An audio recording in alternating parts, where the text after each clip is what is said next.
The first crack of thunder shook the ground, but it was the second rumble deeper, more ominous, and distinctly not from the sky that made Molly Andrews lift her gaze to the hillside where death was tumbling down in a cascade of stone and fury.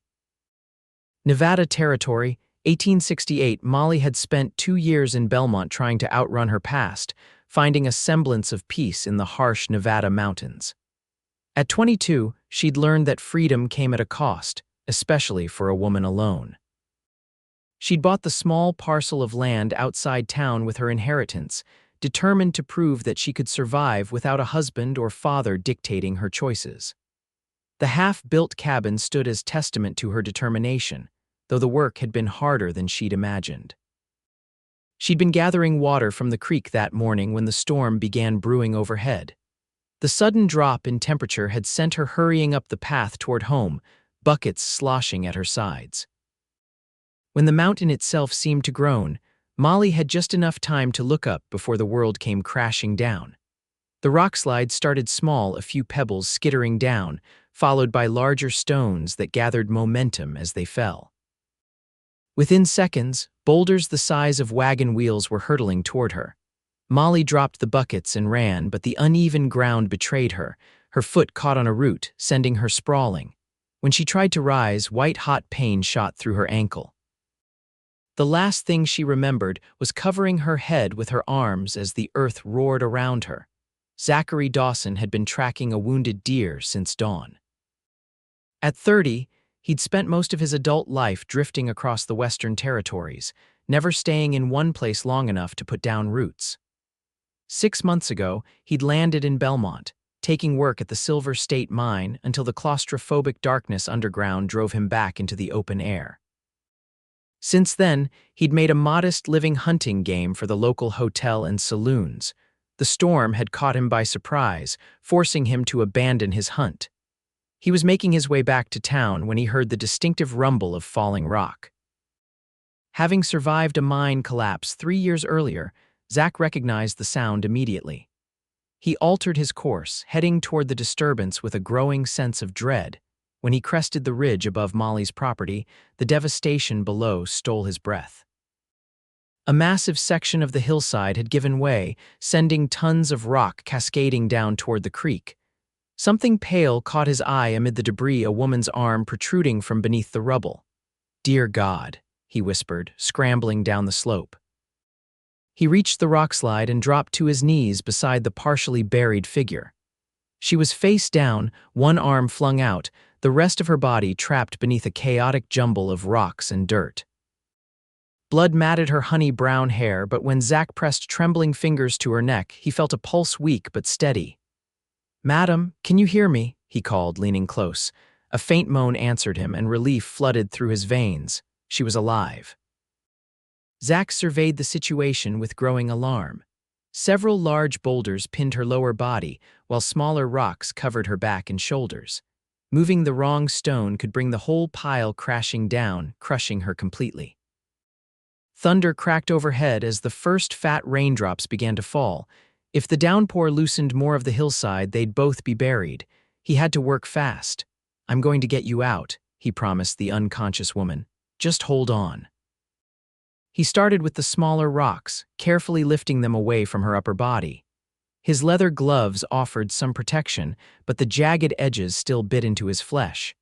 By the time he'd cleared her back and shoulders, blood was seeping through the torn leather. The rain fell harder, plastering Zach's shirt to his skin and turning the dirt to slippery mud. He stripped off the useless gloves and continued working bare-handed, ignoring the pain as stone after stone sliced his palms. An hour passed. The woman stirred occasionally, whimpering when he jostled her. Zach murmured reassurances, though he wasn't certain she could hear him. The largest boulder, easily 400 pounds, remained stubbornly in place across her legs. He dug around its edges, creating space to get leverage. "This is going to hurt," he warned as he positioned himself to lift. "I'm sorry." Bracing his feet in the mud, Zach gripped the underside of the boulder and heaved with every ounce of strength he possessed. For one terrible moment, nothing happened. Then, with an agonizing scrape that vibrated up his arms, the rock shifted. Inch by excruciating inch, he forced it upward until he could roll it aside. The woman screamed as the pressure released from her legs, the sound piercing the drumming rain. Zach worked frantically to clear the remaining debris, his hands now slick with blood and mud. When he finally pulled her free, his heart sank. Her legs were a mess of blood and torn fabric, but it was the unnatural angle of her right ankle that concerned him most. Setting aside his assessment, he gathered her carefully into his arms and stood, staggering slightly under her weight. "You're safe now," he told her, though her eyes remained closed. "I've got you." The rain had turned the path to her cabin into a treacherous slide of mud. Zach considered his options. Town was too far and the terrain too dangerous in this weather. His own camp was closer but still a good mile away. The cabin, half built as it was, would have to do. By the time he pushed through the door, Zach was trembling with exertion. The cabin's interior was sparse but dry. A rough-hewn bed stood against one wall, a small wood stove in the corner. He laid the woman gently on the bed and stepped back to catch his breath. In the dim light filtering through the unglazed window, he got his first clear look at her face. Despite the dirt and blood, he recognized Molly Andrews. They'd crossed paths in town a few times, exchanging polite nods but few words. People said she kept to herself, working her small claim with stubborn independence. Some admired her grit, others whispered that no decent woman lived alone in the wilderness. Zach paid little attention to gossip. What mattered now was keeping her alive. He stoked the stove with wood from the pile beside it, grateful for the dry kindling. Next, he found a kettle and filled it with water from the barrel in the corner. While it heated, he searched for clean cloth, settling for tearing strips from a laundered shirt he found in a trunk. Molly stirred as he began cleaning the wound on her head. Her eyes fluttered open hazel with flecks of gold and fixed on him with dazed confusion. "Who?" She croaked, then winced. "Zachary Dawson. Most folks call me Zach." He dipped the cloth back in the warm water. "You were caught in a rockslide. I pulled you out." Memory flooded her expression. "My legs banged up pretty bad. Ankles broken, I reckon, but you're alive." She tried to sit up and gasped with pain. Zach gently pressed her back down. "Easy now. You've been through hell today." Molly's gaze traveled to his hands, widening at the sight of his torn, bleeding flesh. "Your hands." Zach glanced down as if noticing the injuries for the first time. Now that the immediate danger had passed, the pain was making itself known with throbbing insistence. "It's nothing," he said, resuming his work on her head wound. "It's not nothing." Her voice was stronger now, laced with concern. "You need to clean those cuts before they fester. I'll tend to them after I've seen to you." She frowned but didn't argue. As he worked, the rain continued its assault on the roof. Several leaks had sprung up, water dripping steadily onto the plank floor. Zach moved a few empty buckets to catch the worst of it. "That ceiling won't hold through a heavy storm," he observed. "I haven't finished the shingling," Molly replied defensively. "I was planning to work on it next week." Zach raised an eyebrow but kept his thoughts to himself. A woman single-handedly building a cabin was unusual enough. The fact that she'd gotten this far was impressive, though he could see several places where her inexperience showed in the construction. He finished cleaning her head wound, a nasty gash that had thankfully stopped bleeding, then moved to examine her legs. Her skirts were torn and filthy. "I need to check for broken bones," he said awkwardly, "and clean these cuts." A flush crept up Molly's neck, but she nodded. "Do what you must." With as much delicacy as his battered hands allowed, Zach tended to her injuries. Her right ankle was definitely broken, swollen to twice its normal size. Several deep cuts on her legs needed attention, but miraculously, no other bones appeared to be broken. "You're lucky," he told her as he splinted her ankle with 2 flat pieces of wood and strips of cloth. "This could have been much worse." "I don't feel particularly lucky," she replied through gritted teeth. Once he'd done what he could for her injuries, Zach finally attended to his own hands. The water in the basin turned pink as he washed away the blood and grit. Several deep cuts crossed his palms and his fingernails were torn and bleeding. Molly watched him with a mixture of concern and something harder to define. "Why did you help me?" she asked suddenly. Zach looked up, surprised. "What kind of question is that? You were trapped. Anyone would have done the same." No, she said quietly. They wouldn't have, not for me. Before he could respond, a particularly violent gust of wind rattled the walls. One of the shutters tore loose from its hinges and banged against the side of the cabin. Rain began slanting through the open window. I need to secure that, Zach said, rising to his feet. There are tools in the corner, Molly directed, and spare hinges in the box beneath them. The storm showed no signs of abating. By the time Zach had repaired the shutter and checked the rest of the cabin for vulnerabilities, darkness had fallen. The temperature dropped sharply and he built up the fire in the stove. I should go for the doctor, he said, glancing toward the door. Molly shook her head. Not in this weather. The trail to town will be washed out by now. Besides, Doc Miller is probably attending the birth at the Sullivan farm. They won't be back until morning at the earliest. Zach frowned. How do you know about that, Mrs.? Sullivan stopped by yesterday on her way to fetch him, said the baby was coming early. She shifted uncomfortably on the bed. I can wait until morning. You're in pain. Yes, but I'm not dying. Her eyes met his steadily. Stay, please. Something in her voice, a vulnerability at odds with her fierce independence, decided him. All right, until morning. He helped her drink some water, then searched the cabin's meager supplies for something to eat. He found dried beans, flour, and a bit of salt pork enough to make a simple soup. As he worked, Molly drifted in and out of sleep, occasionally making small sounds of distress that tugged at something deep in his chest. The storm raged through the night. Zach dozed fitfully in a chair beside the stove, rising frequently to check on Molly or add wood to the fire. Toward dawn, her fever began to rise. He bathed her forehead with cool water, growing increasingly concerned as she became delirious, muttering about her father and someone named Edward. When the first gray light filtered through the windows, Zach made a decision. Molly needed the doctor, storm or no storm. I'm going to town, he told her, though he wasn't sure she could understand him. I'll be back with help as soon as I can. She grasped his wrist with surprising strength. Don't leave, she pleaded, her eyes glassy with fever. They'll find me if you leave. No one's going to hurt you, he assured her, gently disengaging her grip. I promise I'll come back. The journey to Belmont was every bit as treacherous as he'd feared.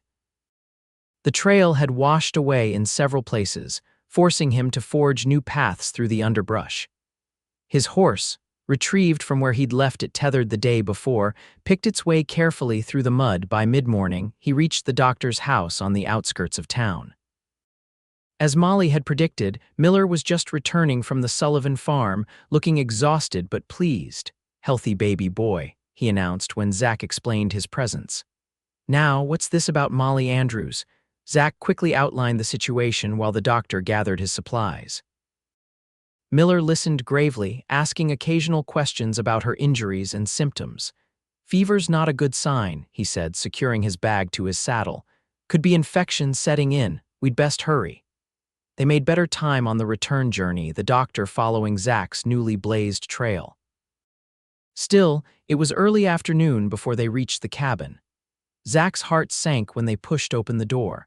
Molly lay exactly as he'd left her, but her skin had taken on a grayish cast and her breathing was shallow and rapid.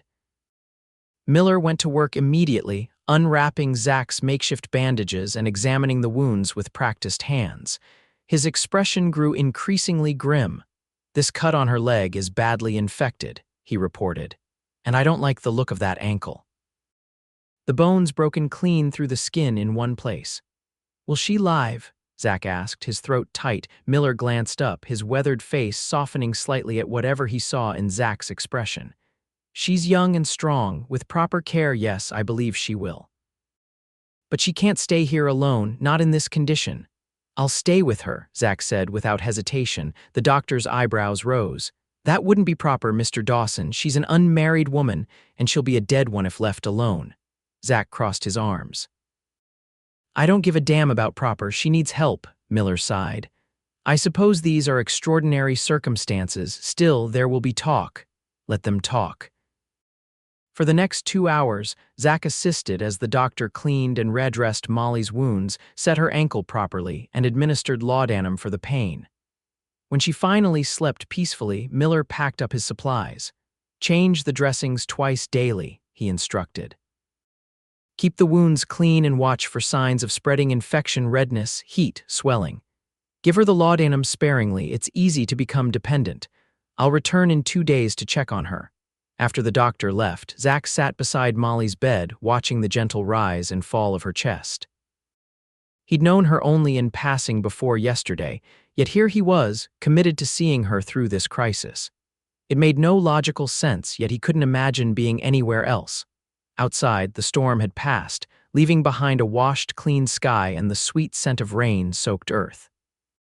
Zach stepped onto the porch, surveying the damage to Molly's property. The rockslide had altered the landscape, depositing a jumble of stone and debris across what had once been a gentle slope. Her garden was partially buried, though some of the hardier plants might survive. The chicken coop, thankfully, stood undamaged, its occupants clucking indignantly at their confinement.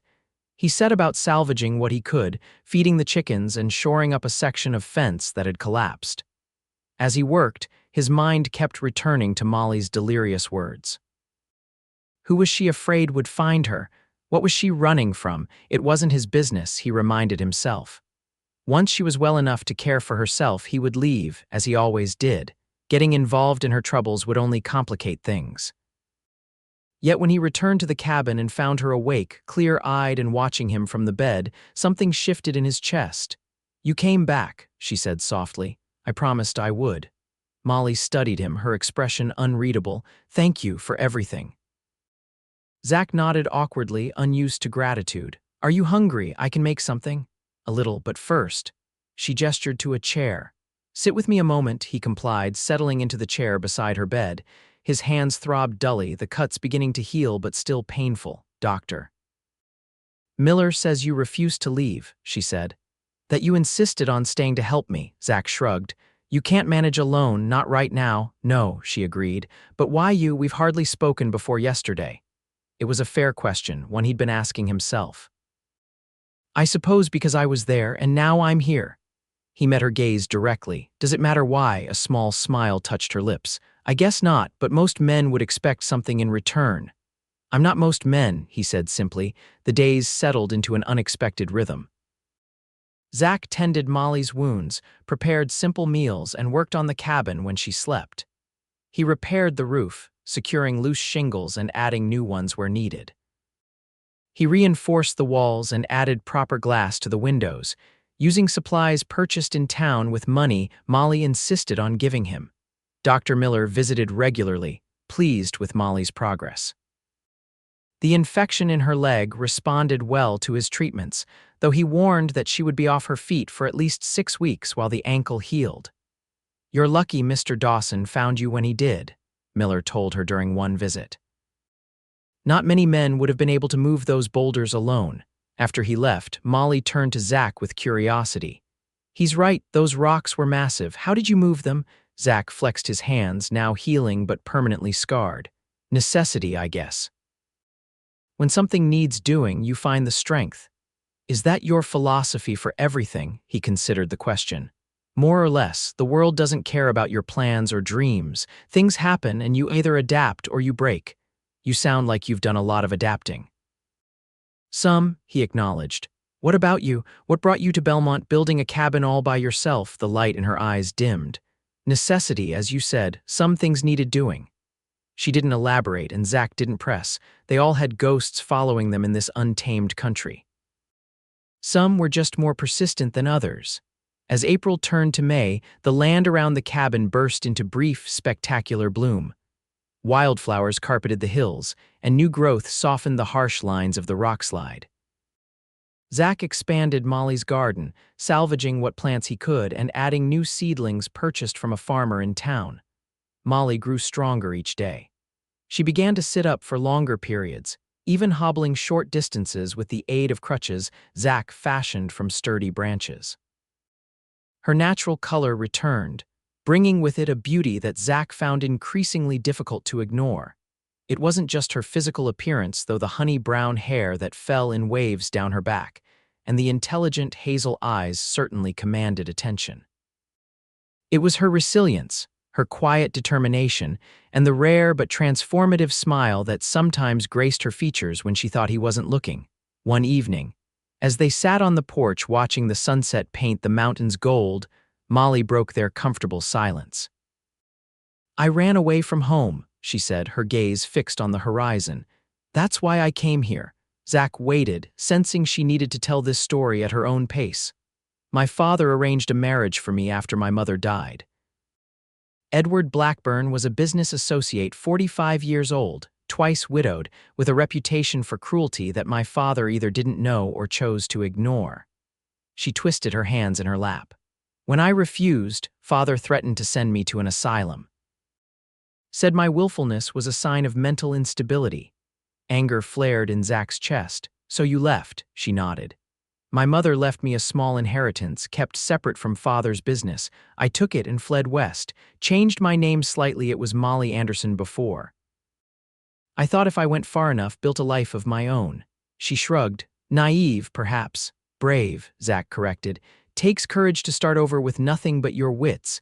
A small smile touched her lips. "Sometimes I think it was more desperation than courage, but I've managed until now." She glanced at her splinted ankle. "This has been a setback. You'll heal, and your cabin's in better shape than before. Thanks to you." She turned to face him fully. "Why have you stayed, Zach, truly?" The question caught him off guard, though he'd asked himself the same thing many times over the past weeks. His usual restlessness, the itch to move on that had driven him from place to place for years, had subsided into something quieter, something he was afraid to name. "I'm not sure," he admitted finally. "It felt right, I guess." Molly studied him with those perceptive eyes. "You're a mystery, Zachary Dawson, a drifter who stops to help strangers. A man who can move boulders with his bare hands, yet handles an injured woman with the gentleness of a mother with her newborn." "No mystery," he countered, uncomfortable with her assessment. "Just a man who's seen enough suffering to want to ease it when he can." Before she could respond, the distant sound of hoofbeats drew their attention. A rider was approaching along the narrow trail from town, the horse moving at a brisk trot despite the fading light. Zach rose, instinctively positioning himself between Molly and the approaching stranger. As the rider drew closer, he recognized Sheriff Taylor, Belmont's taciturn lawman. "Evening, Sheriff," Zach called as the man reined in before the porch. "What brings you out this way?" Taylor dismounted, his weathered face grim. "Evening, Dawson, Miss Andrews." He touched the brim of his hat toward Molly. "Got some news you should hear. A man's been asking questions in town. Well-dressed Easterner, says he's looking for his fiancée who ran away from Boston last year." Molly's sharp intake of breath was audible in the stillness. Her face had gone pale. "Did he give a name?" she asked, her voice barely above a whisper. "Edward Blackburn," Taylor confirmed. "Says the lady's name is Amelia Anderson. Description matches you pretty close, Miss Andrews. Or should I say Miss Anderson?" Zach felt Molly's hand clutch his arm, her fingers digging in with surprising strength. "Sheriff," Zach began, choosing his words carefully, "Miss Andrews has been in Belmont for nearly 2 years now. If she were this Amelia person, surely someone would have come looking before now." Taylor shrugged. "Not my business to judge. Just thought you should know he's asking after a woman living alone outside town. Won't be long before someone points him this way." "Thank you for the warning," Molly said, her composure returning despite the fear evident in her eyes. After the sheriff departed, Molly sat in stunned silence, her earlier animation replaced by a haunted stillness that worried Zach more than any outward panic might have. "He found me," she said finally, her voice hollow. "After all this time, all this distance." Zach knelt before her. "Molly, listen to me. You don't have to see him. You don't have to speak to him. This is your home, your land. He has no legal claim on you." She gave him a look of such profound sadness that it stole his breath. "You don't understand. Edward always gets what he wants. Always. And what he wants now is me, or rather, the connections my family name can bring him." "Then we'll leave," Zach said impulsively. "Tonight, I have a wagon in town. We can be in Austin by tomorrow afternoon, then catch the stage to California." Molly blinked at him, her expression shifting from despair to confusion. The word hung between them, laden with implications neither had dared voice until now. "If you want," Zach amended, suddenly uncertain. "I wouldn't leave you to face this alone." Something softened in her gaze. Zach, whatever she might have said, was interrupted by the sound of approaching horses, multiple riders this time, moving fast. "Get inside," Zach ordered, helping her to her feet. "Lock the door." "No," she countered firmly. "I'm done running, done hiding. If Edward wants to face me, let him do it here, on my land." Before Zach could argue, the riders came into view, 3 men on horseback, led by a figure in an expensively tailored suit that looked absurdly out of place in the rugged Nevada landscape. They drew up before the cabin, the leader dismounting with practiced ease. Edward Blackburn was tall and broad-shouldered, his dark hair streaked with distinguished silver at the temples. His face might have been handsome if not for the cold calculation in his eyes and the cruel set of his mouth. "Amelia," he called, approaching the porch. "My dear, I've been searching everywhere for you. Your father has been beside himself with worry." Molly stood straighter, her chin lifted in defiance despite the tremor Zach could feel in the hand that still gripped his arm. "My name is Molly Andrews," she replied clearly. "And I have no father, not anymore. Please leave my property, Mr. Blackburn." Blackburn's smile didn't reach his eyes. Now, this childish game has gone on long enough. It's time to come home and fulfill your obligations." "The wedding has been delayed too long already." Zach stepped forward. "The lady asked you to leave." Blackburn's gaze flicked to him, dismissive. "And who might you be?" "Zachary Dawson. This is Miss Andrews' property, and you're trespassing." A thin smile curved Blackburn's lips. "I see. You found yourself a protector, Amelia. How resourceful." He turned to his companions. "Mr. Reed here is a Pinkerton agent. He has papers authorizing him to return my fiancée to her father's custody." The man, he indicated, a hard-faced individual with a detective's badge pinned to his vest, produced a folded document from his coat. "That's bullshit," Zach growled. "She's a grown woman, not a runaway child." "Her father has had her declared mentally incompetent," Reed stated flatly. "The court appointed him her legal guardian. These papers are in order." Molly swayed slightly beside Zach. "My father did this. He actually did it." "He's concerned for your well-being," Blackburn said smoothly. "As am I. Living out here, alone, building cabins like a common laborer, it's clear your mind is unbalanced. But don't worry. The best doctors in Boston will help you recover." Zach felt rage building in his chest, a dangerous heat that threatened to consume his reason. His hands clenched into fists, reopening barely healed cuts. "She's not going anywhere with you," he stated, his voice deadly quiet. Blackburn sighed theatrically. "Mr. Reed, please explain the situation to this." "Cowboy." Reed dismounted, hand resting casually on the revolver at his hip. "Step aside, Dawson. This doesn't concern you." "The hell it doesn't." "Zach," Molly murmured, "don't. These men, they'll hurt you." "Listen to her," Blackburn advised. "She knows what's good for her." In that moment, Zach saw the future unfolding with terrible clarity. Molly dragged away, committed to an asylum for the crime of wanting her freedom. Himself powerless to prevent it, or worse, shot dead for interfering, leaving her completely at Blackburn's mercy. But there was another possibility, one so audacious it might just work. "Sheriff Taylor," Zach called, raising his voice to carry beyond the cabin. Perfect timing. The men turned, startled, to look back down the trail.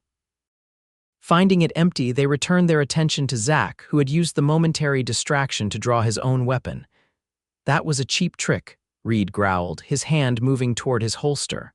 "I wouldn't," Zach warned, his revolver steady. "Sheriff's on his way back. Seems he had some concerns about your papers." Blackburn's confident demeanor faltered slightly. "You're bluffing." "Maybe, but Nevada law is clear about one thing: a married woman can't be declared incompetent without her husband's consent." Molly's head whipped around to stare at him, eyes wide with shock. "Married," Blackburn scoffed. "Amelia isn't married." "Molly Andrews Dawson has been my wife for 3 months, Zach lied smoothly. "Ask anyone in town. Why do you think I'm living here, rebuilding her cabin?" It was a desperate gamble. Anyone who knew them would immediately recognize the falsehood. But Blackburn was an outsider, and the Pinkerton might not have been thorough in his investigation. Reed hesitated, glancing at his employer. He could be telling the truth. The woman at the general store did say she'd been buying supplies for 2 lately. Blackburn's face darkened with rage. Impossible. Her father would have mentioned her father disowned her, Zach interrupted. Cut all ties when she refused to marry you. How would he know who she married after that? Doubt crept into Blackburn's expression. If this is true, where is your marriage certificate? In the county records office in Austin, Zach replied without missing a beat, where all legal documents are filed in this territory. You're welcome to ride there and check, it's only a day's journey. The standoff stretched, tension crackling in the air. Finally, Blackburn turned to Molly. Is this true? Have you married this? This nobody, Molly straightened, something fierce and resolute overtaking her features. She moved closer to Zach, sliding her arm through his. Zachary Dawson is the finest man I've ever known, she declared, her voice steady and clear. And yes, I am proud to be his wife. The lie hung between them, fragile as spun glass but powerful enough to reshape their reality. Blackburn stared at them, naked fury warring with calculation in his gaze. Finally, he turned to Reed. We're leaving. Check the county records in Austin if they're lying. He let the threat hang unfinished as the men mounted their horses and rode away. Molly's knees buckled. Zach caught her, helping her back to the chair on the porch. They'll be back, she whispered when they were alone. When they don't find a marriage certificate, then we'd better make sure there is one to find, Zach replied. Molly looked up at him, confusion giving way to understanding.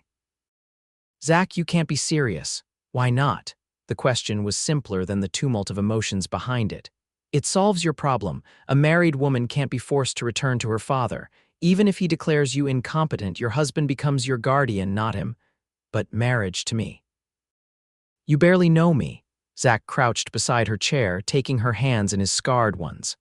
I know enough. I know you're brave and stubborn and resilient. I know you built this place with your own hands because you wanted to be free. I know that in the 6 weeks I've been here, I've felt more at home than I have in all my years of wandering. Tears welled in her eyes. That's gratitude talking or pity? It's neither, he said firmly. Look at me, Molly, really look. Do I strike you as a man who makes decisions based on pity? She searched his face, her own a canvas of warring emotions. No, but marriage is forever. It's not something to enter into just to solve a problem. Maybe solving this problem is just the beginning. Maybe it's an excuse to do something I've been thinking about anyway, her breath caught. You've been thinking about marrying me, heat crawled up his neck. I've been thinking I don't want to leave when you're healed, that for the first time in my life, staying somewhere sounds better than moving on. A tear spilled down her cheek. That's not the same as wanting to marry me. No, he agreed, but it's a start. He squeezed her hands gently. I'm not proposing a love match, Molly. I'm offering a partnership. Protection under the law, yes, but also someone to help with the hard work, someone to share the load, and maybe in time. He trailed off, unable to articulate the nebulous hope that had been growing in his chest. Molly was quiet for a long moment, her eyes never leaving his. When she spoke, her voice was soft but resolute. If we do this, if we marry, it needs to be real, not just on paper. I won't live a lie even to save myself from Blackburn. Real, Zach repeated, his pulse quickening. What does that mean to you? It means we really try to build something together. It means we're faithful and honest with each other. It means. She hesitated, color rising in her cheeks. It means all aspects of marriage in time when I'm healed. Understanding dawned, and with it a surge of desire that caught him by surprise. I can agree to those terms. A small smile touched her lips. Then yes, Zachary Dawson, I will marry you. They were wed 3 days later in Belmont's small church, with Dr. Miller and Sheriff Taylor as witnesses. The ceremony was brief, the bride supported by crutches, the groom's hands still bearing the scars of his rescue. Yet there was a quiet joy in the proceedings that belied their practical origins. Judge Wilson, who doubled as the town's postmaster, filed the marriage certificate immediately, sending copies to both Austin and Carson City to ensure the record would be found no matter where Blackburn's men searched. That night, returning to the cabin, their cabin now, Zach carried Molly across the threshold despite her protests about her weight. It's tradition, he insisted, settling her gently on the bed.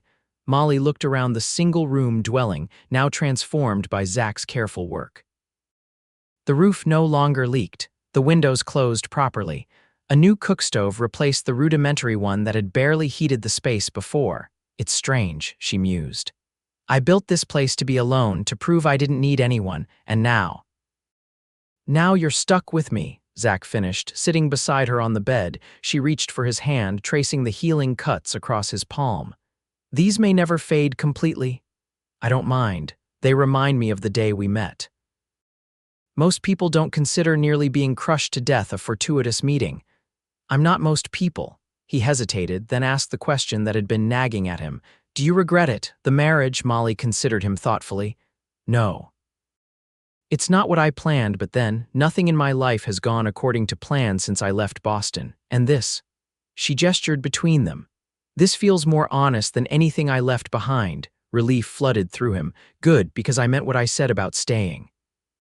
About building something together. I'm counting on it, she replied softly.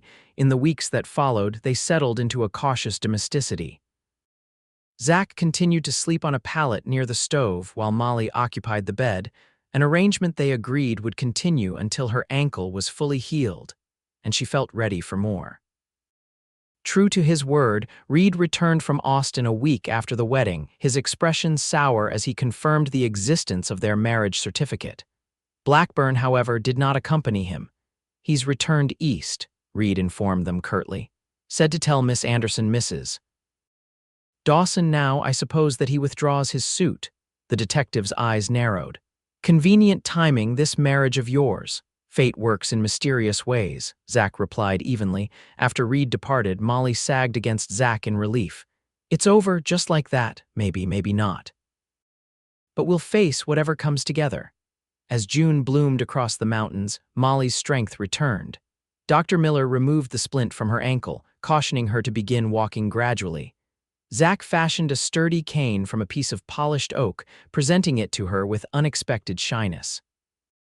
So you can get around on your own, he explained. Figured you'd want your independence back. Molly accepted the gift with a soft smile. Thank you, it's beautiful work. That evening, as they sat together on the porch watching the sunset, Molly broached the subject they'd both been avoiding.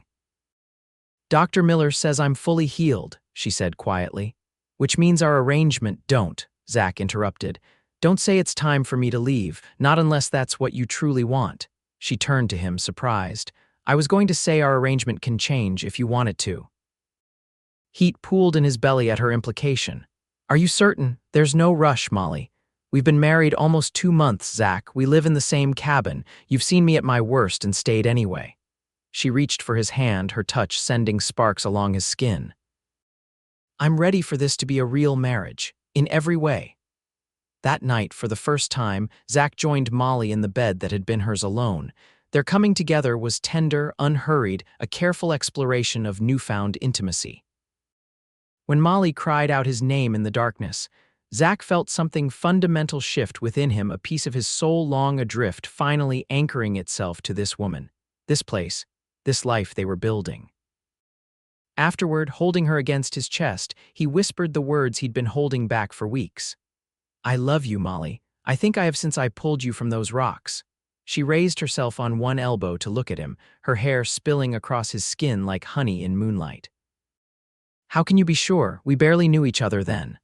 I'm sure because I've never felt this way before, because the thought of leaving you tears something open inside me, because seeing you smile makes the whole damn world brighter. He touched her cheek gently. I don't expect you to feel the same, not yet, but I needed you to know. Tears glistened in her eyes. I do feel the same. I've been falling in love with you since you refused to leave me alone to die, since you tore your hands to pieces saving me, since you faced down Blackburn without flinching. She pressed a kiss to his palm, where the scars still stood out white against his tanned skin. How could I not love a man willing to bleed for me? Summer stretched into fall, and fall gave way to the bite of winter. They worked side by side, expanding the cabin, tending the garden, preparing for the harsh Nevada winter. Zach took occasional hunting trips, returning with deer or elk to smoke for the lean months ahead. Molly's natural talent for organization ensured their supplies were carefully managed, nothing wasted. In December, as the first heavy snow blanketed the mountains, Molly shared news that changed everything. "I'm with child," she told Zach as they sat before the fire. "Doctor Miller confirmed it yesterday when you were in town." Joy bloomed across his face, bright and unexpected. "A baby when? Early summer, he thinks. July, perhaps." Zach gathered her into his arms, overwhelmed by the magnitude of this gift. "Are you happy about it?" Terrified, she admitted. "But yes, so very happy. Are you?" "More than I can say." He rested his hand on her still, flat stomach, awed by the miracle growing within. "I never thought I'd have a family of my own, never thought I deserved one. You deserve everything good in this world, Zachary Dawson." She covered his hand with hers. "And I intend to spend my life making sure you get it." The winter passed in a cocoon of contentment, the cabin warm despite the howling winds outside. As Molly's body changed, growing round with their child, Zach found himself falling deeper in love with her fierce spirit and gentle heart.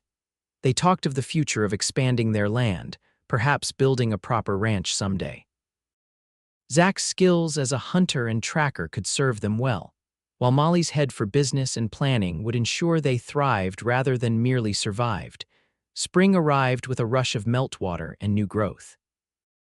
The rockslide that had nearly taken Molly's life was now covered in wildflowers, nature reclaiming what had once been destruction. In July, as predicted, their daughter entered the world a robust, squalling infant with her father's dark hair and her mother's determined chin. They named her Hannah after Molly's grandmother.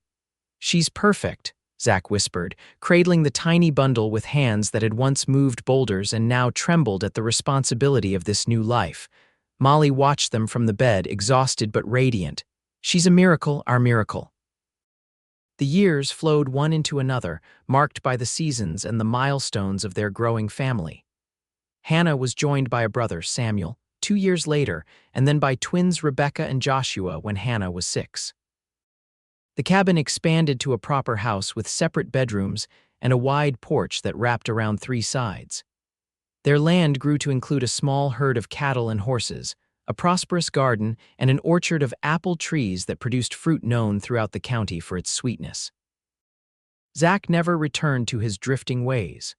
The restlessness that had driven him for so long was quieted by the love of his family and the satisfaction of building something lasting.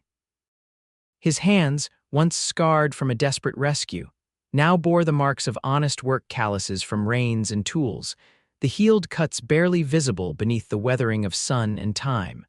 Molly flourished in the life they built together. Her independence, once a shield against the world, became the foundation of their partnership. She kept the books for their growing ranch, taught their children to read and write, and eventually served on Belmont's school board when the town grew large enough to build a proper schoolhouse. Edward Blackburn never returned to Nevada, though they heard through occasional letters from Dr. Miller's contacts in the East that he had married a banker's daughter and lost much of his fortune in bad investments. Molly's father passed away without ever reconciling with his daughter, a loss she mourned more for what might have been than for what was. On the 10th anniversary of the rockslide that brought them together, Zach took Molly to the spot where he had found her half buried beneath the rubble. The landscape had changed completely. Lush vegetation covered most of the scars, though a few massive boulders remained as silent witnesses to that fateful day. "I never thanked you properly," Molly said, leaning against his shoulder as they surveyed the peaceful scene. "For what? For finding me. For not giving up when most men would have. For bleeding to save a stranger." Zach turned to her, this woman who had become the center of his world. At 32, she was more beautiful to him than she had been at 22, her face now marked with fine lines of laughter around her eyes, her body bearing the sacred changes of motherhood, her spirit as fierce and loving as ever. "I didn't save you," he corrected gently. "We saved each other." She rose on tiptoe to kiss him, the gesture as familiar and necessary as breath after a decade together. "Yes," she agreed when they parted, "that's exactly what happened." Hand in hand, they walked back to their home, where their children waited and the future stretched before them, a future built on the foundation of that desperate day when a cowboy moved boulders with bleeding hands to rescue a woman trapped beneath the unforgiving stone.